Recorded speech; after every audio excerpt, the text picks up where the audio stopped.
Graça e paz, amados, como é maravilhoso nós olharmos para a palavra de Deus e ver as coisas segundo o olhar de Deus. Quando recebemos Jesus, a Bíblia diz que o Senhor ilumina o nosso coração, o nosso ser, nos torna filhos de Deus, o que diferencia a criatura de filho. Então, todos são filhos de Deus? Não. Todos quantos o receberam, deu-lhes o poder de serem feitos filhos de Deus, a saber, os que creem no seu nome. Então, o Espírito Santo leva Jesus ao deserto para ser tentado pelo diabo, em Mateus 4. E a primeira aprovação ali, a primeira tentação, foi realmente colocar em dúvida a filiação de Jesus. E esse tem sido o alvo do diabo, colocar em dúvida a minha e a sua filiação em Deus. A questão é que Deus respeita a minha escolha e a sua escolha.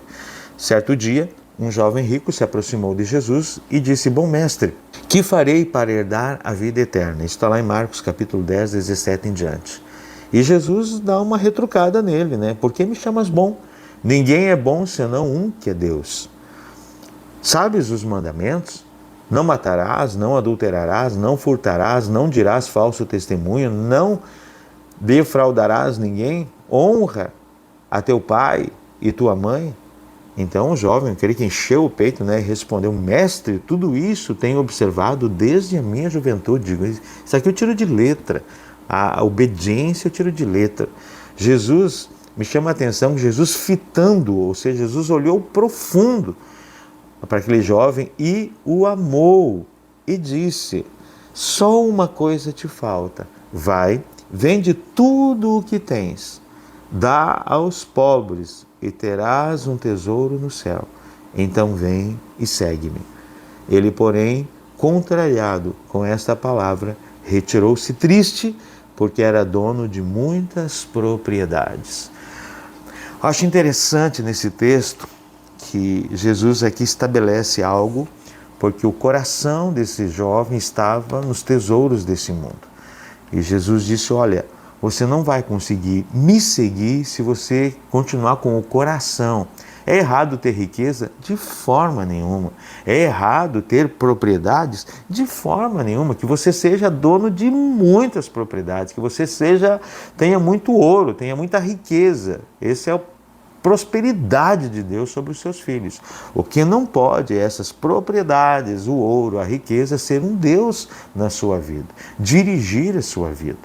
Então a Bíblia fala de dois senhores, e quando a Bíblia chama que pode haver dois senhores sobre a nossa vida, um é Deus e o outro é a riqueza. Então nós precisamos tomar cuidado para a riqueza não ser um senhor, e nesse caso a riqueza era o Senhor. E Jesus não diminuiu, não negociou a sua palavra para facilitar. Jesus, com tristeza, viu aquele jovem, mas Jesus não negocia a sua palavra. Às vezes nós pensamos, mas não tem como dar um jeito? Mas isso não é muito duro?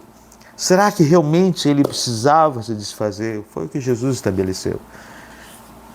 Guarde isso. Jesus não negocia a sua palavra para nos encaixar nele.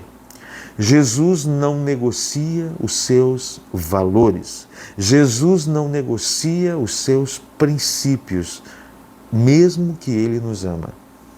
Então é do jeito dele, é segundo o padrão dele. Jesus não baixa o padrão só para nos receber, mas nós temos que nos encaixar, estar em Cristo. Que realmente nós possamos entender isso.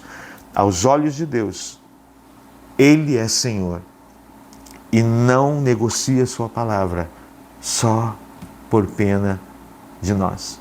Mas nós precisamos entender que precisamos abrir mão de algumas coisas ou de muitas coisas para termos a vida eterna.